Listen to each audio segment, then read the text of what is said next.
വയനാട് ദുരിതാശ്വാസ ക്യാമ്പിൽ ദിവസങ്ങളോളം കളശ സെന്ററിലും മറ്റുമൊക്കെ സേവനം ചെയ്ത ഒരാളാണ് ഞാനും. ഈ കണക്ക് കാണുമ്പോൾ സത്യം പറഞ്ഞ സങ്കടം തോന്നുകയാണ്.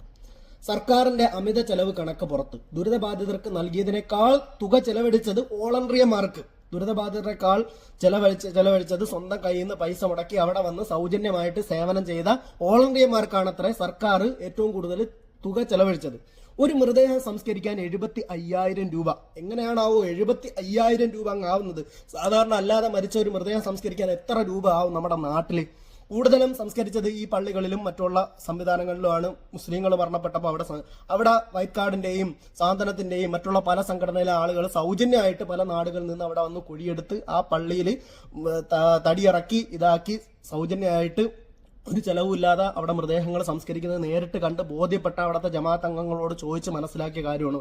ഒരു മൃതദേഹം സംസ്കരിക്കാൻ 75,000 രൂപ പോലും.